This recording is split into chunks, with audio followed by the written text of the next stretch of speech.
오늘 사순절 예수님의 고난 세 번째 시간입니다. 여러분, 히브리어로 좋다라는 단어가 바로 이 단어입니다. 토브라고 발음을 합니다. 한번 따라해 볼까요? 토브. 히브리어로 좋다라는 뜻입니다.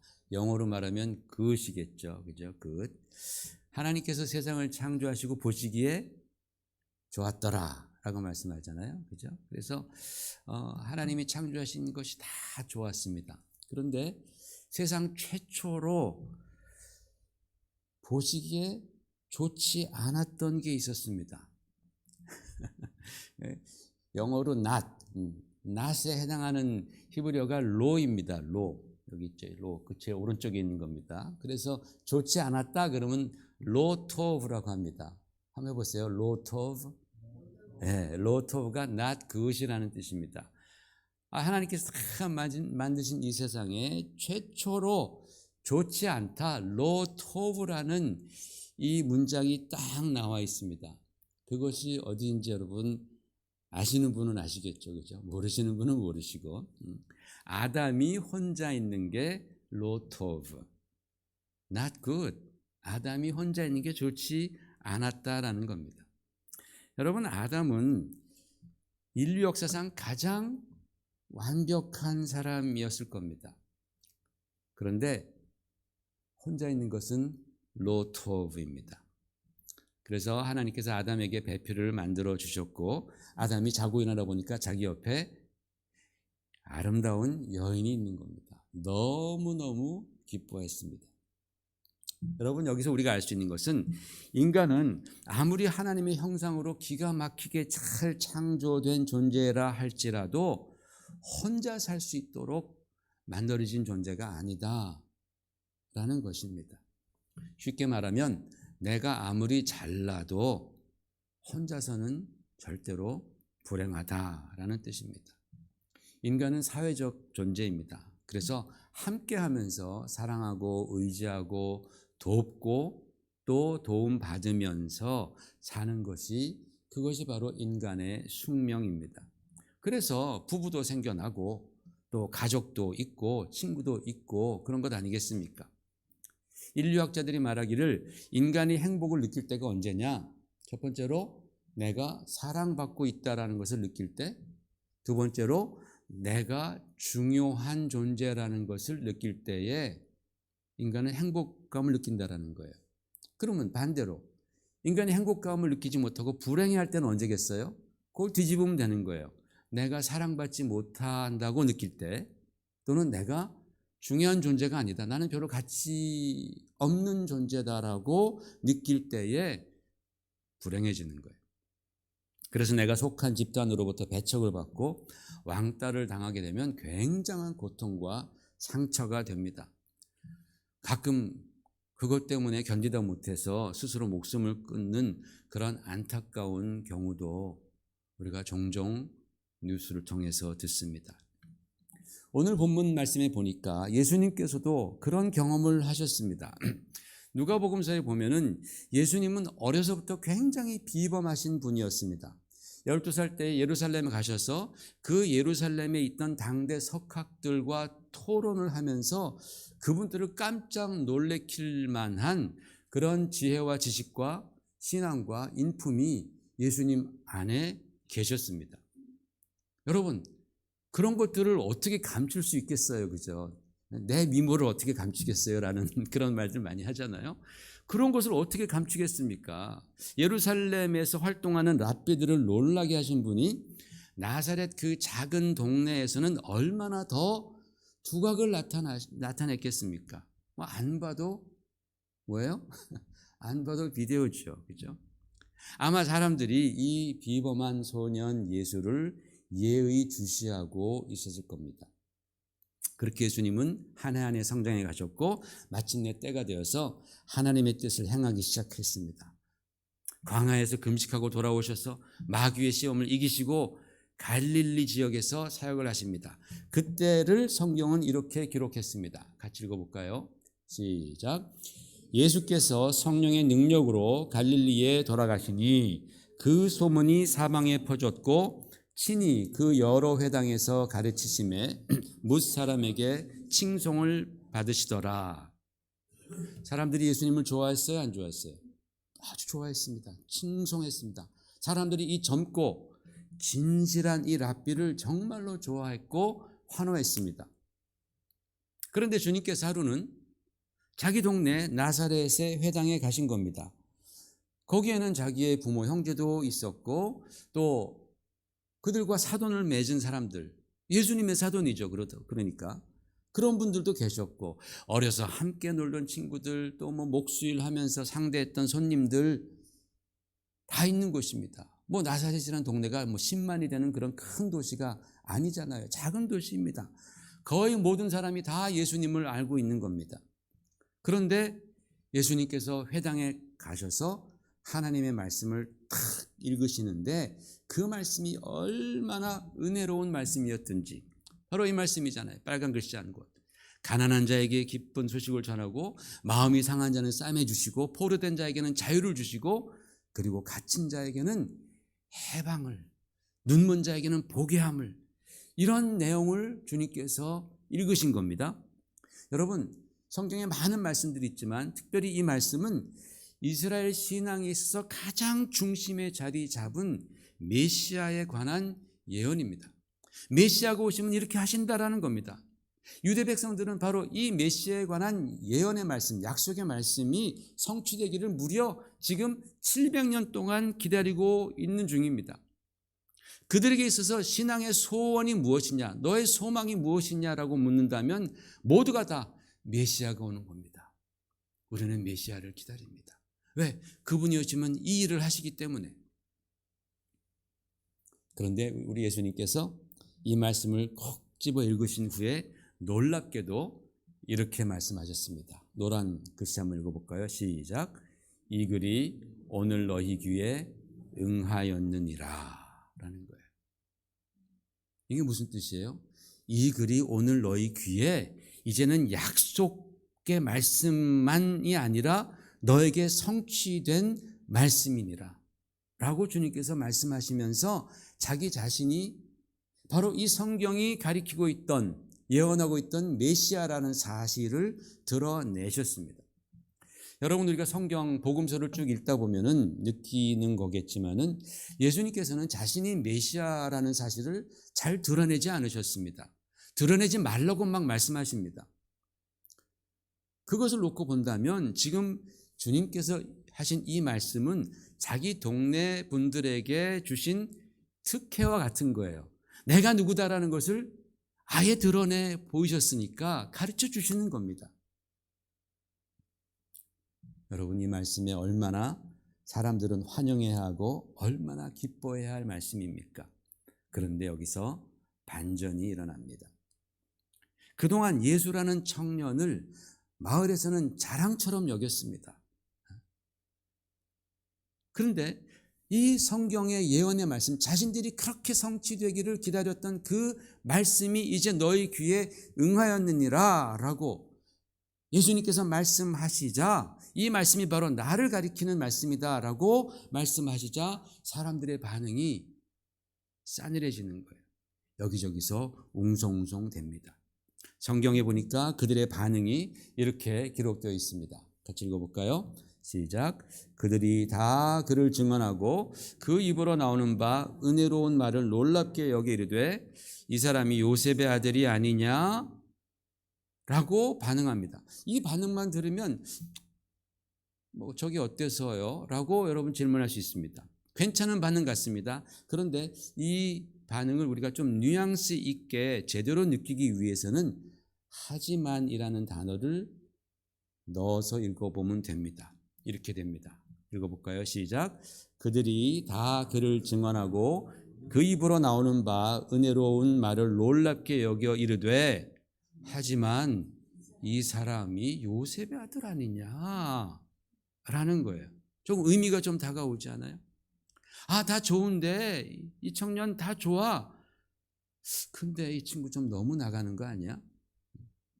다들 천재다, 뭐 하늘이 내려준 보배다, 젊은 랍비다 칭찬하다 보니까 저 친구가 좀 하늘 높은 줄 모르는 것 같아.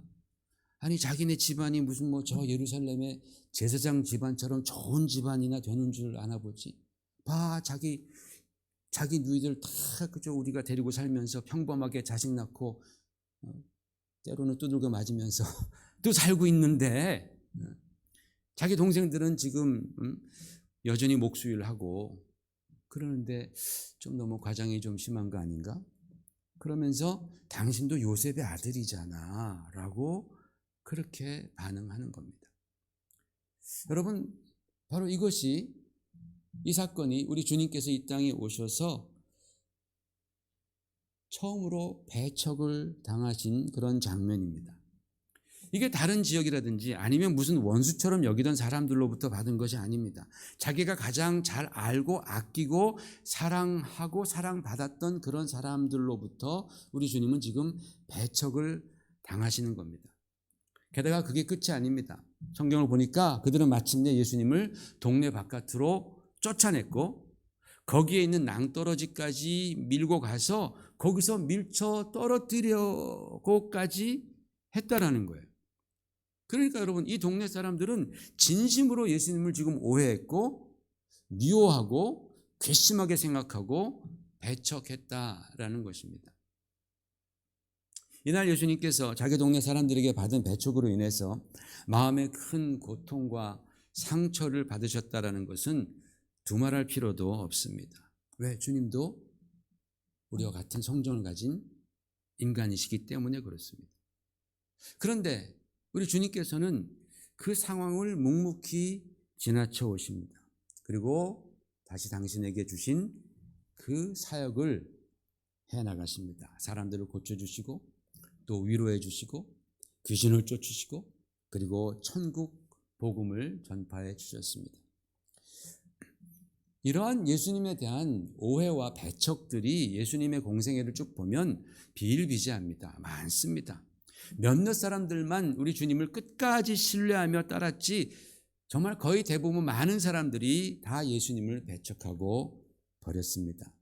그러나 우리 주님께서는 아무리 배척을 당하시고 아무리 인정을 받지 못하시고 아무리 오해를 받았다 할지라도 그것 때문에 사역을 멈추지 않습니다.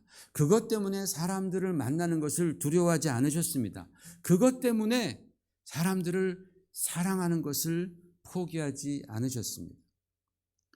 왜냐하면 예수님은 사랑이시기 때문입니다. 여러분 우리는 그 예수님을 쫓아가는 믿는 그리스도인들입니다.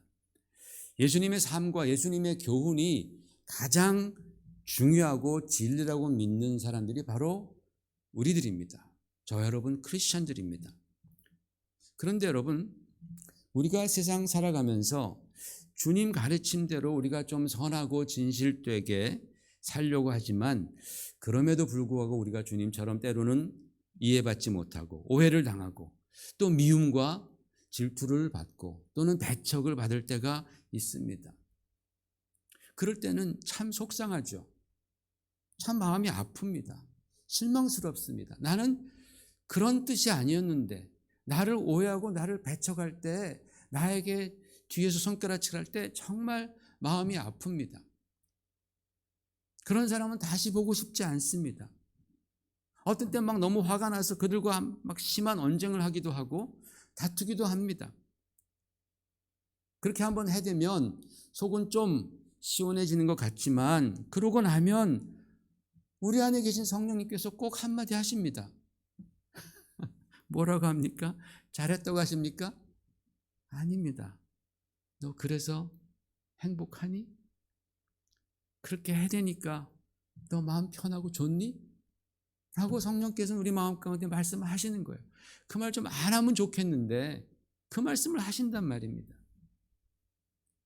그럼 우리는 또 고개를 숙이게 됩니다. 주님 잘못했습니다. 여러분 우리가 어렸을 때부터 했고 평생 우리가 하면서 살아가는 것 중에 하나가 뭐냐면 이겁니다. 이게 뭐예요? 가위바위보입니다. 이 가위바위보 중에서 왠지 모르게 제일 센 거는 꼭 바위 같아요. 그죠? 바위. 왜냐하면 그게 주먹이기 때문에 그렇습니다.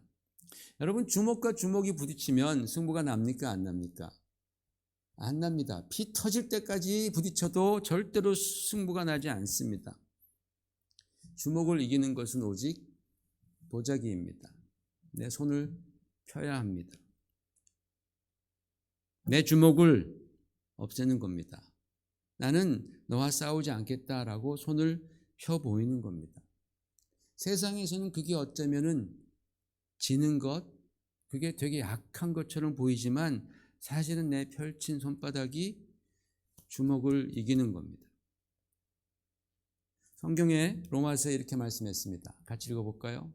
시작. 악에게 지지 말고 선으로 악을 이기라 라고 했습니다. 너희가 선으로 악을 이기라 라고 말씀합니다. 근데 그 말씀 전에 너희가 악에게 지지 말라라는 당부를 하고 있습니다. 여러분, 우리는 반드시 악에게 지지 않는 그러한 성도의 삶을 살아야 합니다. 그런데 그 악을 이기는 방법이 똑같은 악이 아니라 뭐예요? 선이라는 겁니다. 선. 주먹을 이기는 방법은 주먹이 아니라 보자기입니다. 여러분, 혹시 부부지간에 맨날 주먹만 내는 분이 있습니까? 맨날 주먹만 내는 분? 여러분, 친구들 사이에서도 늘 주먹만 내고 이겼다고 우쭐대는 사람이 있습니까?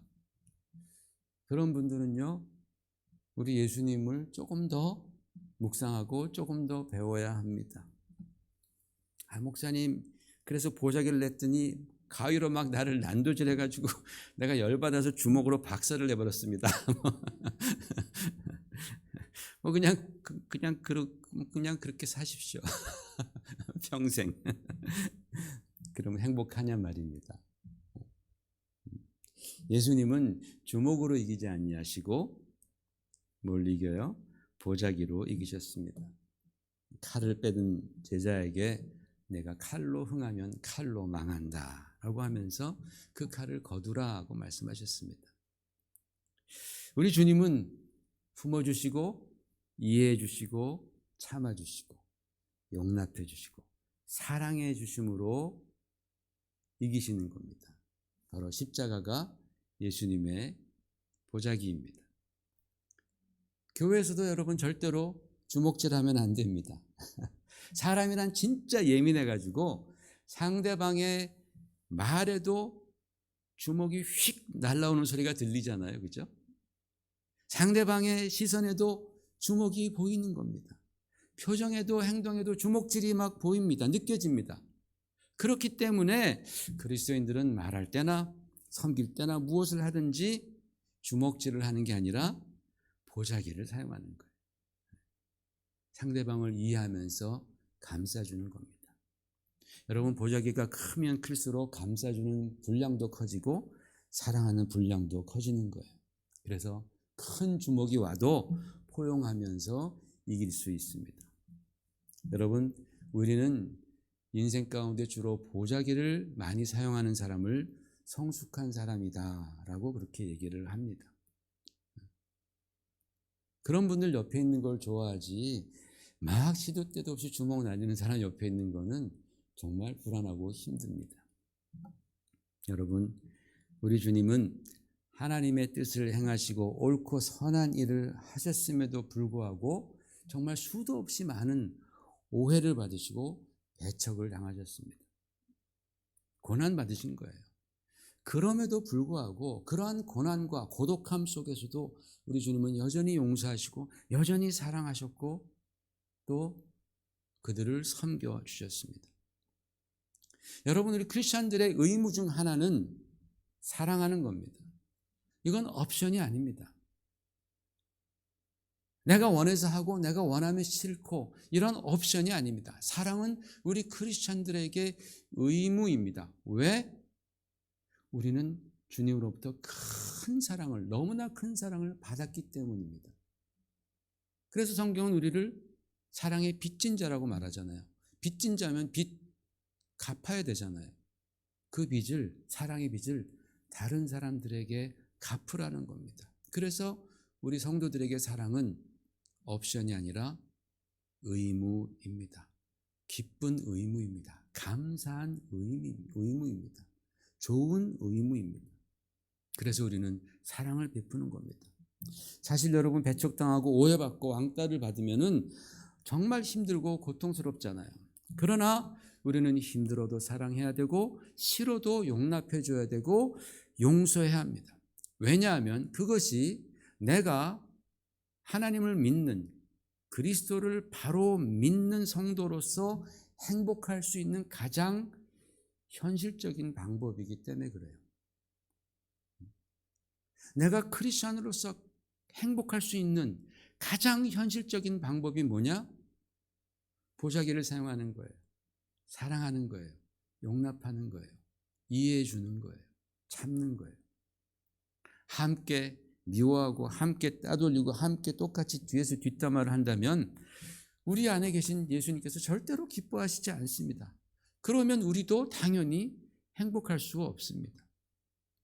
힘들어도 우리 주님도 배척당하시고 오해받으셨는데 나도 이 상황에서 한번 보자기를 사용해 봐야지 라고 결심하면 그 순간 우리 마음 가운데 하늘의 평안과 그리고 기쁨이 찾아듭니다. 그게 바로 성숙한 성도의 태도이며 그게 바로 행복한 인생이고 주목을 이기는 지혜로운 방법입니다. 주님을 제대로 배운 주님의 제자로서의 삶입니다. 여러분, 우리는 모두가 다 최후 승자가 되어야 합니다. 진리는 마침내 드러납니다. 선악은 마침내 구별이 됩니다. 내 안에 숨은 의도 역시 하나님은 반드시 공의로 판단해 주십니다. 내가 죄를 짓고 배척당하고 미움을 받고 손해를 보는 것이 아니라면 여러분, 우리는 오히려 기뻐할 수 있고 우리는 오히려 하나님의 판단을 믿음 가운데 소망 가운데 기다릴 수 있지 않겠습니까?